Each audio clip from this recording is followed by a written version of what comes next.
আমরা কি সুখে আছি? এই কিছু দিয়ে এরকমই একটা টাইটেল দিয়ে কিছু সময় আগে আমি একটা ভিডিও পোস্ট করেছিলাম। তাতে কয়েকটা মানুষ তো দেখেছে। অনেক টাইম পর ভিডিও ছাড়ার কারণে খুব একটা ভিউজ যায় না। যাই হোক, এই রমজানে আমি ভেবেছিলাম প্রত্যেকটা রোজায় আমরা প্রবাসী যে সমস্ত হাউসওয়াইফরা থাকি তাদের মধ্যে আমিও একজন। আমি কোনো ধরনের ফেস রিভিল না করি, ভিডিও করি।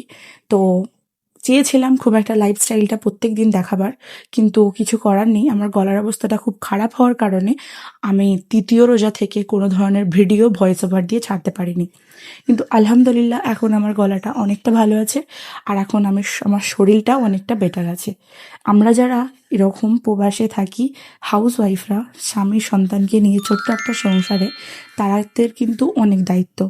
শরীরটা খারাপ হওয়ার সাথে সাথে কিন্তু নিজের হাজবেন্ডের ইফতারির জোগাড় দেওয়া, তার সাথে নিজের বেবিকে স্কুলে ছাড়া, সমস্ত কাজ নিয়ে এতভাবে জড়িয়ে পড়ি যে নিজের ডেইলি লাইফস্টাইলটা সবার সামনে তুলে ধরতে পারি না। যদিও তুলে ধরতে পারি, ভয়েস ওভার খারাপ হওয়ার জন্য, গলার ভয়েস খারাপ হওয়ার জন্য কোনো ধরনের ভয়েস ওভারও আমরা করতে পারি না।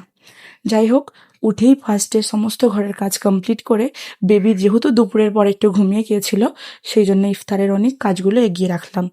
আমরা যারা বিদেশে বা একা একটা বাচ্চাকে নিজে হাতে গড়ে তুলি, তখন কিন্তু যখন তারা ঘুমোয় তখন আমরা এরকমভাবেই সমস্ত কিছু রেডি করে নিই। এই যে এইটা আজকে আমাদের ইফতারের রেসিপি। কার বাড়িতে কী কী হলো, কাকে ইফতারে কী খেতে ভালো লাগে, অবশ্যই কিন্তু কমেন্ট বক্সে লিখে জানাবেন।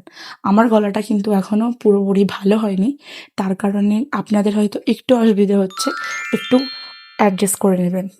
আজ পর্যন্ত মিনি ব্লগটা এই পর্যন্তই। দেখা হবে আবার একটা নেক্সট মিনি ব্লগের সাথে। আল্লাহ হাফিজ।